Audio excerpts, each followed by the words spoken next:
X-Men have ended and Doctor Who has started. We're going to talk about that and more on today's episode of the Geek Watch podcast.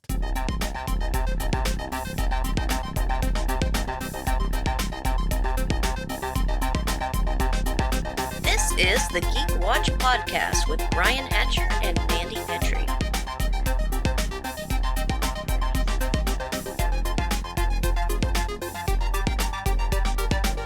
Greetings, Geek Watchers, and welcome to episode 217 of the Geek Watch podcast. I'm Brian Hatcher, and with me, as always, Geek Watch's own resident geek goddess, Mandy Petrie. Hello, Brian. So we got a lot to talk about today, but before we get started, we have some unfinished business from the last podcast.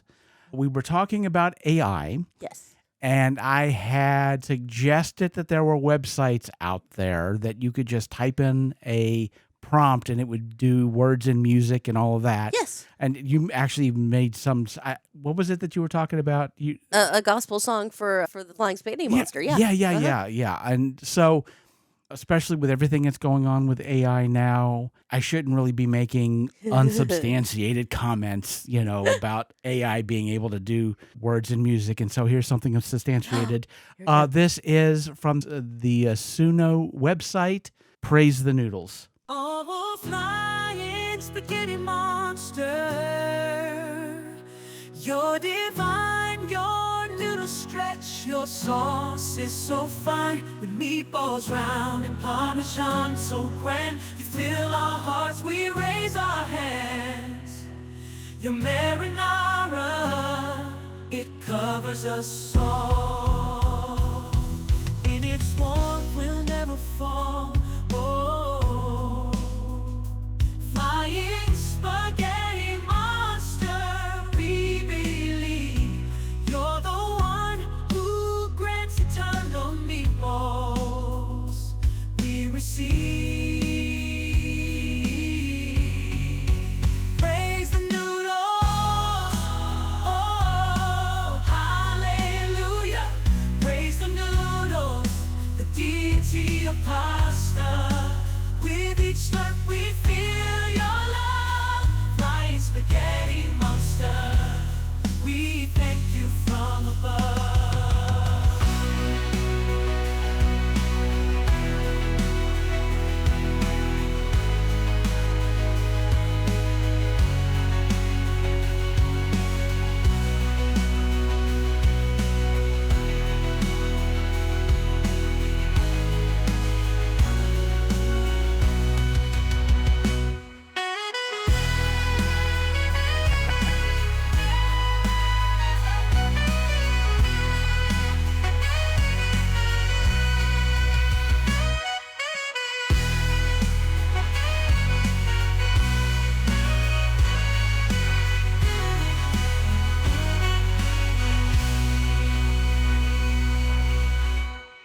Oh my God, Brian, that was beautiful. I was having a hard time keeping quiet. Oh, especially when the saxophone came in. That is wonderful. When are we going to make the music video?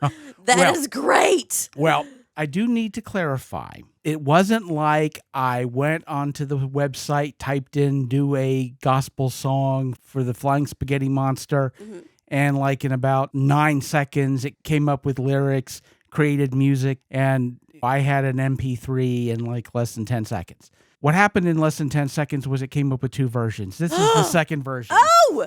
Oh, flying spaghetti monster, you're divine, your noodles stretch, your sauce is so fine, with meatballs round and Parmesan so grand, you fill our hearts, we raise our hands,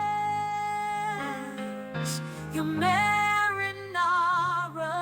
it covers us all, in its warmth we'll never fall.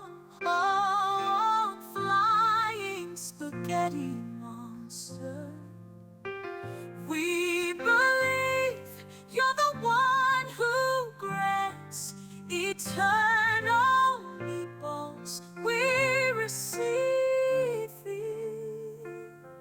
Praise the noodles, oh hallelujah.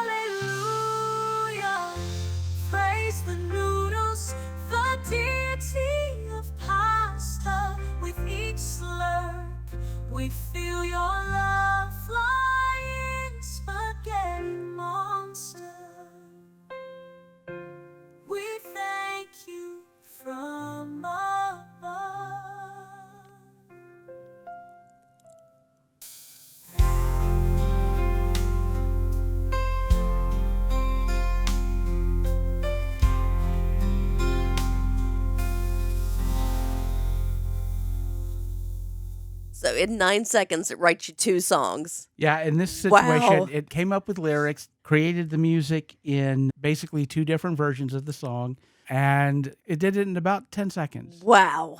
AI I is, welcome our robot overlords, Brian. I do. Wow. yeah, when you literally made this out of It what sounds like CeCe Winans. I know. However the magic works, I was shocked. I thought it'd be funny to do this, and I listened to these. I'm like, holy crap. This is a Grammy Award-winning song. How will we know? Yeah. Even the voices sounded really good. They don't Yes. sound robotic. I No. mean, they sound like it was creepy. It's all get Yes, out. actual contemporary Christian artists. That sounds exactly like them. And Very wow. much so. Very much so. And again, like in less than 10 seconds, it cranked both these versions. All I had to do was download the MP3s, and here we are. So there you Yes, go. awesome. So you'll have to put those out on separate tracks. Yeah, You know, we'll have out to- on YouTube so that we can get the songs out there, and then we'll be able to, our listeners, to produce the music videos there for you these. go. So now that we got that out of the way, Wow. we got to talk a little bit about the streaming wars, because now things have been getting interesting. Have they? Because at the beginning, and this is anything technological, it's always been this way, where you have a bunch of different companies putting out their own product, and then eventually, after the dust is cleared to some degree, then companies start joining together and joining forces. Monopolies. Well, mostly just trying to build, they've built their own strength on their own, and now they're trying to form armies. And so last week, this was weird, there is a new streaming bundle that was introduced: Disney Plus, Right? Hulu, Yes. and Max. I have all 3 of those. Yeah, I can put them together. you can. But you realize what this means. You have a streaming bundle that is now going to give you Marvel and DC. Yeah, so Warner Brothers has jumped in on this little bandwagon, and Powers combined.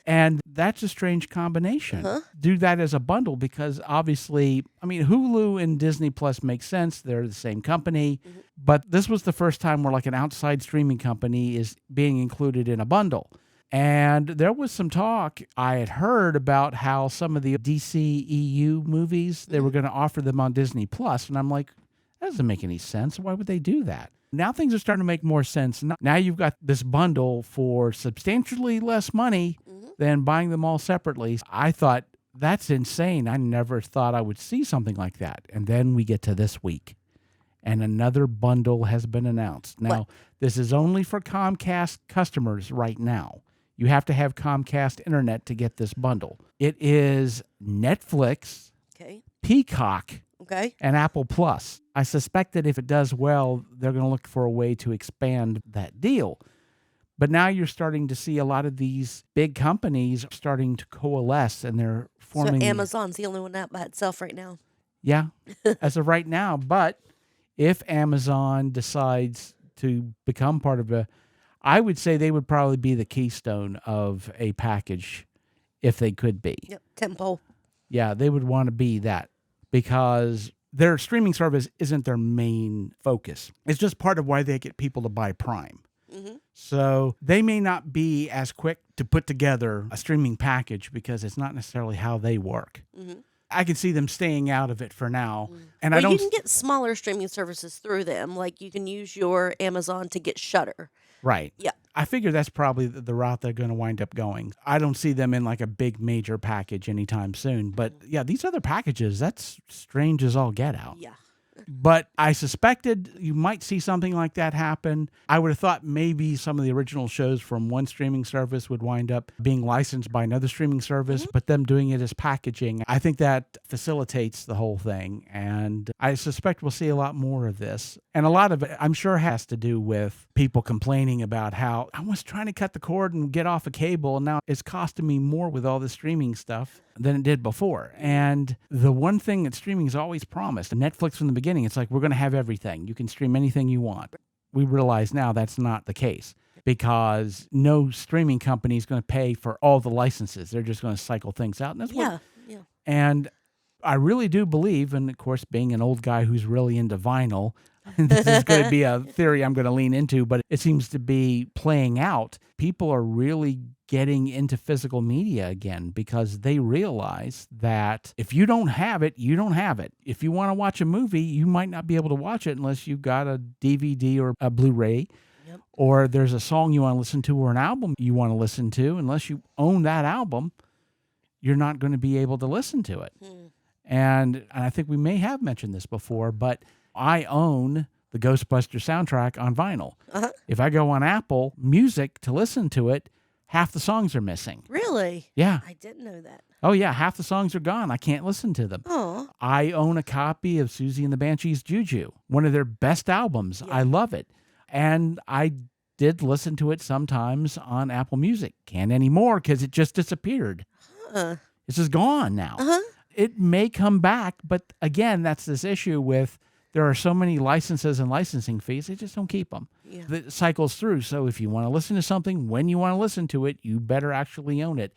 I think people are catching on to that, and I really do feel that. That's why physical media is becoming such a big deal, and I don't think it's a bad thing. Because, and you've mentioned it before, about how movies, their second life was when they come out on Blu-ray and DVD. VHS. And well, yeah, exactly. Is that there was that next wave of purchasing. After the word of mouth got out. Right. Yeah. I think, honestly, Hollywood's starting to realize going full digital is not helping them a lot. And they need this additional stream of income because after what happened with The Fall Guy, oh, good Lord. I'm not sure what happened with The Fall Guy. Oh, well, let me tell you this story. So The Fall Guy came out a couple of weeks ago. Ryan Gosling, coming off of the popularity of Barbie. Oh, yeah. You have, it's not a well-known IP, but it is definitely an IP. It came out when there was literally nothing else out. It came out by itself. Emily Blunt is also in it. She's a big fan favorite. Yeah. It got great reviews from the critics. It got great reviews from the audience. And it tanked. Wow. It just did not do well at all. It's like literally everything you could ask for in a film. It was also, even though it was like an IP from, I'm wanting to say the 80s, like the late 80s. Yeah, I have no idea. I mean, Was it a TV show? Yeah, it was a TV show. All right. Lee Majors was the lead. In it. Okay. He was a stuntman / bounty hunter. Oh, because he was the $6 million man, right? Right. Okay. And this was a show he did after that. Really? And actually, the original theme song, Lee Majors sung it. Aw. So, although again, it came out in the 80s, wasn't like a massive IP. So a lot of people who've been saying, well, I want to see a movie that's not like based off of some huge IP. Well, it was that too. So the movie had everything going for it, and it just tanked. And I'm sure at this point, Hollywood's like, why? What do you guys want? I will say, even though they did spend a goodly amount of money on the marketing, me personally, as a writer, I think the problem with the marketing was the marketing made a statement. In other words, it's like, this is this movie about stuntmen. They didn't really go into the fact it was a TV show, but hey, it's got Ryan Gosling in it. It's a movie about stuntman. It's going to have a lot of action. It's going to be adventure. Boom, right? What it didn't do, and what all good advertising needs to do, is it didn't ask a question. It didn't leave the audience asking, well, what's going to happen? What's the situation in the movie that they're going to have to figure out, they're going to have to solve? It didn't have that hook. It didn't have that question. And I think because of that, it didn't really have the marketing push that maybe it could have. And I think that's ultimately where it failed. Good advertising has to make you want to see it. In other words, it puts a question in your mind that the only way you can answer that question is go see the movie. Okay. And I feel like that's what the marketing didn't do, and maybe that's why it went as poorly as it did. I know some people may have hoped, well, maybe after word of mouth, it's going to do better the following week. But the following week, you've got the new Planet of the Apes movie. Oh, yeah. So, no. But with movies now, streaming platform and that model for getting movies out there, it's not the push that maybe if people really like The Fall Guy, they'd be willing to go out and buy the DVD or the Blu-ray later on. And so maybe with people being more interested in physical media just because they've been burned too many times. We've all been burned too many times by streaming not having what we want to watch or what we want to listen to. Maybe we're going to go back to that. Maybe this old man and his... Need to build some new shelves. Maybe. It's already happening, but I guess we'll find out about all of that. Maybe it'll be like video games, and you open up the regular size package, and it's just this little square. MIDI disc. I don't know what they are. The mini discs. Is that what a MIDI is? The video games are MIDI disc now. They're not CD size. They're little squares now. Yeah. Well, I think a lot of that has to do with, and again, going to video games. Everything is streaming now. It's like downloadable content. You have to have a server to play the game online, and the downloadable content comes online. And a lot of these games that people have paid for, they've actually paid money to have, can't play them anymore because these games are being orphaned. The company's shutting down the server, and so... Meanwhile, my Tetris cartridge still works. Exactly. My NES. And so this idea of owning stuff, knowing that you get to keep it, whether it is your video game or your record album, or your movie, or even your book. Because even that's run into issues where books have disappeared off of Kindles that you paid for. Oh, no. So owning something, I think we're going to see a renaissance. This idea of, hey, I'm just going to pay a fee every month, and I have access to everything. That ship has sailed. That train has left the station. We realize that's not how things go. Give me my media back so I can have it. But let's talk about X-Men. I know you haven't seen the last episode. I haven't. I've just seen the second to last one. I will say that, of course, it was part 1, part 2, and part 3. And yeah, part 3 has made things interesting, and you can definitely tell, without going into a whole lot of details, you can tell they had already planned the next season. Okay. Because... Yay. There were some things that were developed for next season. Obviously, they went in and said, okay, here's what we're going to do. And there was a swerve, I will say, in the last episode of something it looked like they were going to do and decided not to go down that road. But at the same time, there were some things they developed that were some real deep cuts for the comic. Ooh, okay. Oh, they're going to do this. Well, that's interesting. You have seen the second to last. We can talk about that a little bit. That last freeze frame that was straight out of the comic book. Yeah, that happened.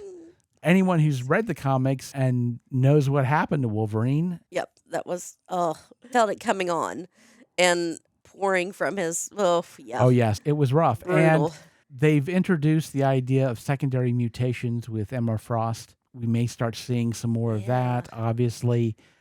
Again, there's not an awful lot I can say about the last episode since you haven't seen it. Right. And I definitely would not want to spoil it for you. Yeah. Well, I didn't really want to spoil it for anybody. I understand maybe we have not been as good about that as we could have been. Go watch it. Yeah, go watch it. But man, that last episode, what's fascinating about that episode is not as much of how it ended certain things, but how it's opened up a lot more stuff.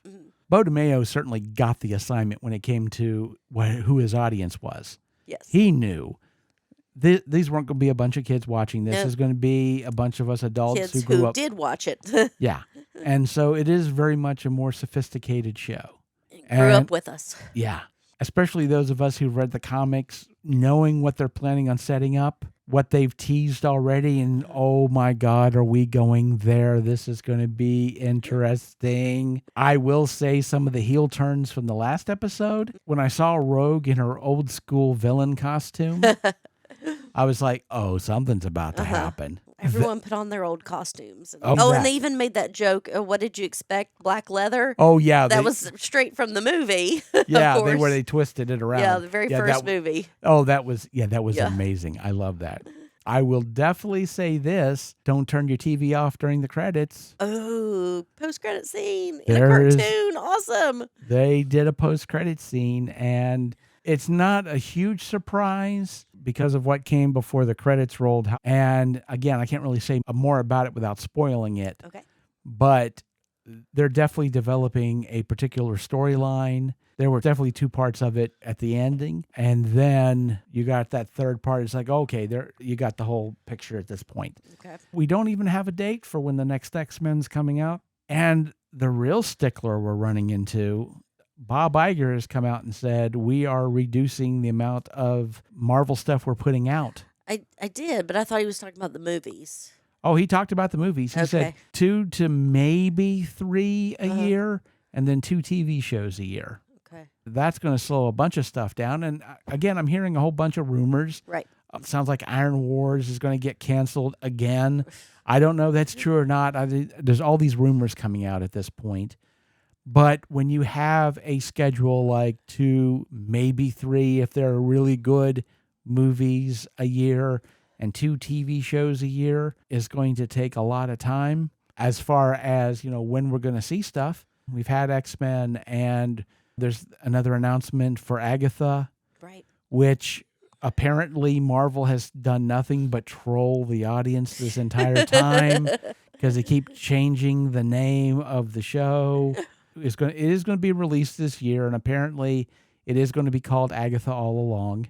Okay. Is what they're going to, unless they're once again trolling us and they're going to change the name. But my understanding is we are going to see it toward the end of the year. But the question is, what's the schedule going to look like from this point forward? Because at this point, if you're only doing 2 shows and 2 movies, and now don't get me wrong, I'm not altogether upset by that because I am very much of the vein of quality over quantity. Yeah. And certainly the FX teams have been worked to a frizzle. Yeah. Way too hard. Fingers to the bone. Yeah, they've been working way too hard, and they need to space things out. I want really good movies and TV shows, and we've been getting them. But they haven't been knocking them all out of the park. And spending more time on a particular TV show or a movie to get it to come out just the best that it can be, I have no problem with that. But obviously it's going to take more time to develop. But the stuff that comes out is going to count. I think that's a good thing as long as we still get some variety. Right. I think that's important. I don't want to see the same 2 kind of movies every time, the same 2 styles of TV shows. I hope that narrowing down what they do doesn't restrict their creativity. I feel that even if you cut back on the product, if it's just the same note over and over again, you're just not going to get as many swings at bat. That's the thing. Yeah. So if you're going to make us wait for it, you got to make it worthwhile. Speaking of notes. We got Doctor Who. Yes. We got the first 2 episodes of Doctor Who. You got 2 episodes of Doctor Who. Yes. And I will say to begin with, I'm still a little wary of this whole idea of the release schedule.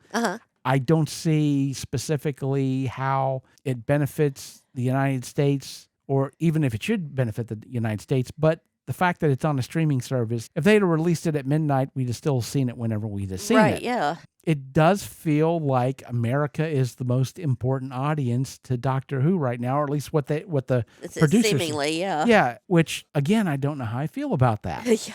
I'm sure I know how the people in Great Britain feel about that. Yeah, Mickey Mouse stole our doctor. Yeah, because it does bother me that at the beginning of Doctor Who, Disney Plus original. No, it's not. No, it isn't. Not even remotely. We did get some new Doctor Who. We got 2 episodes. Yeah, and they were very classic Doctor Who. Monster of the Week. They were very much on vein with Doctor Who. Yeah, and I will say before we go into each individual episode, and spoilers, we are going to talk spoilers. So if you haven't seen them yet, well, it's on streaming. You can go watch it now and come back. I will say that if you've never seen Doctor Who before, or you were wondering what Doctor Who was going to be like, these 2 episodes, it ran the gambit. You could jump right in. You don't have to go look at anything. You don't have to see anything previously. Jump right in feet first with these 2. And if you want to know what the style of Doctor Who is and what to expect, I mean, you definitely got it in these 2 episodes. Yes. But let's go with the first one, Space Babies. That must have been a nightmare to film, but they must have had so much fun with it. Oh, yeah. Yes, because they had these real babies, and I think the CGI was pretty spot on. Well, I will say there was a little bit of uncanny valley with the baby lips. Definitely, yeah. Yeah, the uncanny valley was strong with the baby lips. That was always going to be difficult to do. It didn't bother me as much as I think it might have bothered some people. Yeah. But it was an amazing episode. It was adorable. It was adorable. They always say never share the stage with children and animals. And I think they held their own really well. They did great. And like one of the first lines in the episode just absolutely epitomizes Doctor Who for the last 60 plus years. There's no such thing as a monster, only a creature you haven't met yet. Right. And It is scary looking. It looks like something out of Torchwood. Then finding out what it really is Oh, yeah. just fantastic. It fits this episode so perfectly. Right. Oh, Well, adorable. and the thing is, it also shows that Doctor Who hasn't forgotten that it is a children's show at its heart. Even when it's become more sophisticated, it's always tipped its hat to its roots. And so kids love booger and fart jokes. Yep. And you got them. You got them all in this. You did. But what you also got in this show, and I'm sure there are people online who complained about this, there was some messages. I mean, the one that was certainly very Doctor-centric was he risked his life to save the monster. Yep. And yeah, that's a very Doctor Who thing to do. It's like, again, it's not a monster. It's just something you haven't met yet. Yep. You don't understand it. Yeah. And the fact that he risked his life to save that thing, knowing what it was, Yep. and how scary it was, but he managed to do it. That is the epitome of the Doctor. But I got to ask you about the other message that was in it, which was there's this space station full of babies. Yeah, the baby farm. The baby farm that they just abandoned. That they abandoned it, but they couldn't turn it off because it was illegal to. You had to continue to make babies, but you couldn't take care of them. Yeah. Were they saying something? I wonder. Was there a message? Is there allegory anywhere? Is there? You think maybe they were trying to say something when they did that? Yeah, Yes. I think possibly that. Oh, you're talking about politics. What's that to do with us? Yeah. Line from Cabaret. Yeah. Well, there you go. But I will say that there was some messaging in there, but it certainly gave you an idea of Subtle, and it made you think. It didn't put it in your face. It did. That is very true. Yeah. And it certainly introduced us to the character of the Doctor, somebody who is very fun-loving, who's very much loves adventure, but also somebody who cares deeply about people, about living beings, and how far he's willing to go. And it also tipped off, even though I'm not the biggest fan of mystery boxes, definitely the mystery box of Ruby Sunday. I'm sure we're going to be seeing more about this because, again, It's going to be our overarching story. Finding out. This will be the overarching story for this season. Right. But let's talk about The Devil's Cord, the second episode. So our first episode, we get our good futuristic sci-fi episode. Then the second one, we get our historic. And what a history do we get? Oh, yeah. Yes, we get to go back in time and see the Beatles in an alternate reality. Yeah. And then you get that heartbreaking line of John Lennon saying, I don't want to make music. I just want to go back to my life. Yeah. And wow, was that Yeah. heartbreaking to hear. And especially after when he talks about all this, because music had been stolen out of the world and they were just making the last bit of music and they were going to stop making it. Yep. And it's like you said, he delivers that line about, I just want to go home, have a tea with someone I love and live my life. But then after that, he goes, well, why do I wake up every morning crying? Yes. Because you're not doing what you were supposed to do. Right. And like the world, if there's something that the Beatles definitely left an impact on us, is that music is powerful. Right. And be it their music or be it someone else's music, it is important to us. And John Lennon and Paul McCartney, they were geniuses. So when the Maestro, our new villain, says, you're not a genius, and we all knew in the back of our head, we know where the geniuses are. Right. They're over in that lunchroom. That's who we need. The Doctor needs to go get the geniuses. Right. We do need to talk about the villain, certainly, the Maestro, child of the toy maker. Yes. There's a whole family, apparently. Yeah, the Pantheon. The Pantheon. Now, yes. I do wonder if they're not tied into the Sarah Jane adventures. There was a discussion about the Pantheon of Discord.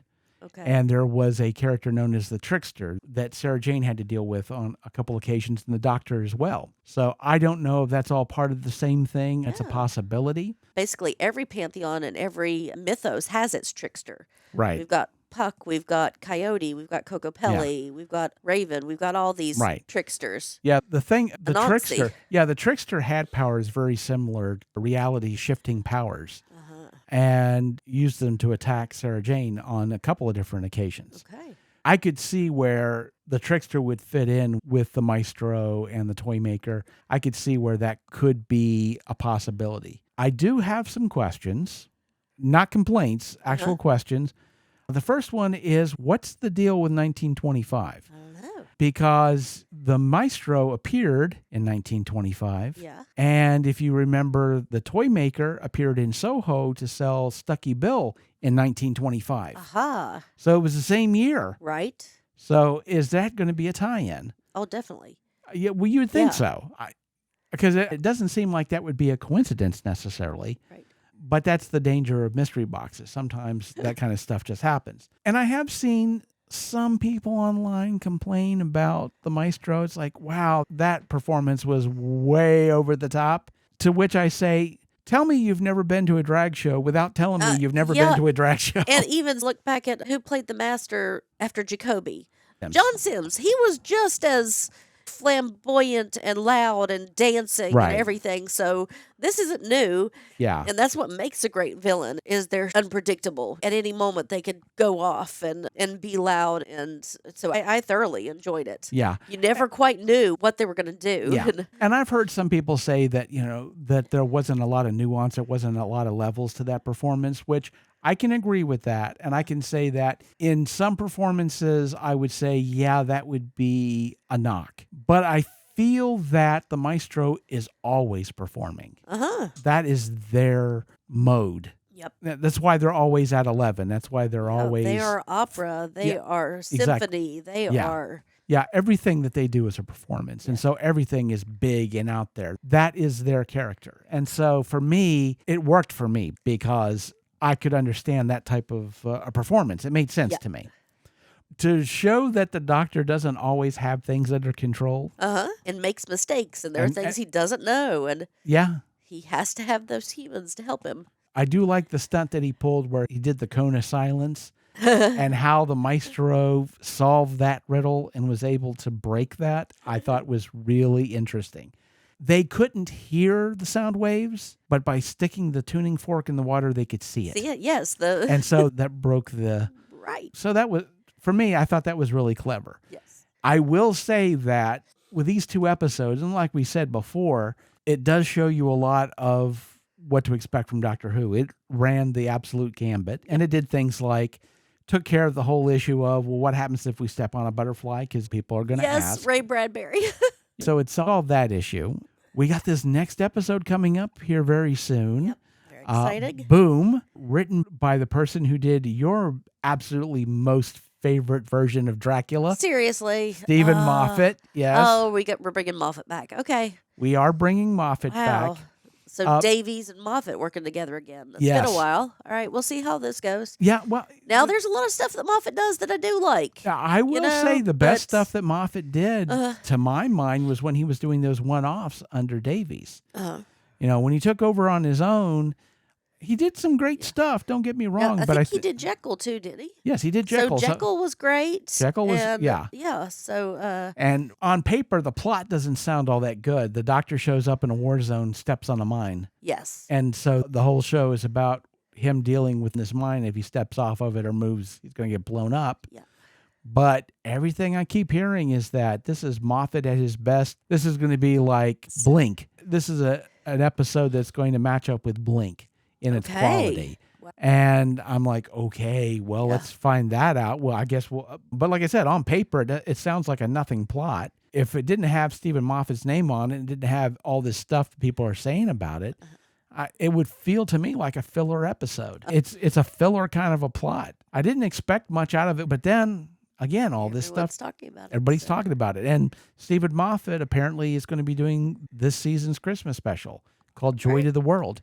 So We shall see. We shall see. And with that said, we come to the end of episode 217. Thank you for listening, and tune in next time for the latest in geek news and views with the Geek Watch podcast. For Mandy Petrie, this is Brian Hatcher, reminding all the Geek Watchers out there, we're all geeky about something. Be proud of yours. See you next time. Thank you for listening to the Geek Watch podcast. If you enjoyed this program, don't forget to like and subscribe on your preferred platform and share this podcast on your social media. For links to all the ways you can listen to the Geek Watch podcast, as well as leave comments and suggestions, visit our website at geekwatch.net. The Geek Watch podcast is a Hanging J production.